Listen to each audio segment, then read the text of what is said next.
wato G-Fresh, bidiyon nan naka kallo ɗaya ne masa ko ƙarshe ban je ba, na yanke shi kawai na zo in yi bidiyo a kai. Wato a zahirance, a dunkulance, G-Fresh fa abin tausayi ne fiye da yadda ba ku tunani. Duk mutumin da aka ce ma bai da mahaifiya a raye, bai da mahaifi a raye, gaskiyar lamari ko da akwai dukiya a tattare da shi abin tausayi ne. Saboda duk wanda zai nuna ma ƙauna a duniya bayan biyun nan ne. Sannan kamun in ja da nisa, kaga wannan matar ta kamar yan din nan, Nicki Minaj din nan da kake kallo, billahi lazi duk juyin da za a yi kakka yadda ka rabu da ita. Ina gaya ma wannan. Karka kuskura ka rabu da ita. A dunkule ka sani cewa duk mace mai suna Maryam sarauta ce. Tana da izza, he dai ka bi ta. So amma wannan Maryam din taka na lura kuma ita ke binka.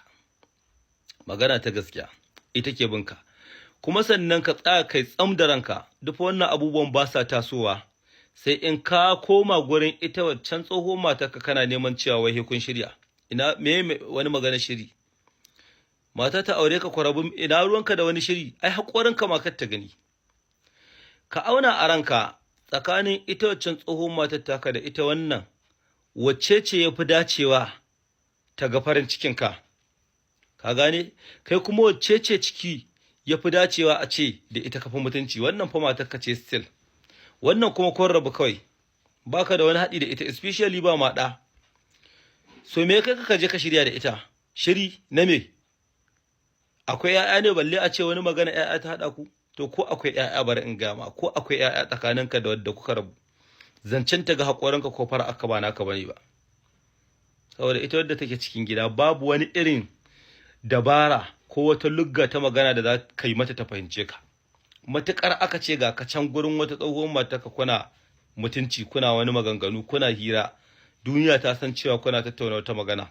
Baka isa ka dawo duk iya daɗin bakinka ba ta cikin gidan nan ka ce ka iya control ɗinta, ta fahimce ka. Nan ne kawai matsalar ka, kakka daɗa ka raga, kakka kai ta da nisa. Zancen sulhu babu shi, bari in gama babu shi sulhu da kai da tsohon matarka. Babu shi, in dai kawai kana son zaman lahiyarka, ba wani sulhu kawai. Tai sabgata kai sabgaka, ka riƙe matarka, ka ci gaba da rayuwarka, shine zaman lahiyarka. Zancen ka ce wai iya ruwa hidda kai ka je kai mutunci da waccan haba ina wallahi a ruwa kake. Kawai in zaka gyara wannan matsalar, wannan Maryam din ba ta da matsala da kai. Ka je kai ta hauragiyarka, ka dinga kwaltar ka kai duk abin da zaka yi. Ta yi shiru fa. Duk muna kallo duk iya shegen da kake yi. Bai dame ta ba saboda ta san cewa ita matarka ce, zaman aure take yi. So amma ita waccan da ka je kana mutunci da ita me kake nihi? Kai wannan matsalar zaka gyara malam. In ka gyara matsalar nan kayi furi. Daga lokacin da ka kuskura wannan matai ka rasa ta, tsakani ga Allah a cikin rayuwarka ka ɗiba kaso 65 ka ruguza ta. Ni na gama wannan, amma mu ba ma sa ka rabu da ita. Duk juyin da za ka yi, ka san yadda kai wannan ɗin nan kana kallon ta ko? To ka je ka yi ta sallar dare, Allah kawai da fitinar da za ta taso ka rabu da wannan matai. Iya shawarar da zan baka kenan, ba zan je ko ina ba, iya nan na tsaya. Wannan ma don magana ce da ta shafi aure na shigo, da magana ce can da ta shafi kwaltarka da wannan hayya ɗinka, sai dai in kalla in wuce, ko comment ba na yi ma, sai dai in kalla in wuce. Duk abin da kake muna kallo, lakin kaɗai zan yi amma ba na comment.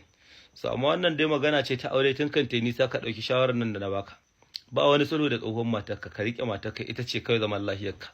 Rayuwarka ta yi saiti fa kai ka sani. Hankalinka kwance, wuyanka yanka da kasancewa na ɗan matashin sa ɗan bokalo, baka da damuwa komai duwan da ya ganka.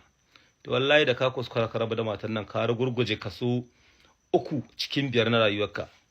Allah ya samu dace. Kai ka riƙe matarka ka zauna lafiya. Duk duniyar nan kowa shawarar da zai baka kenan.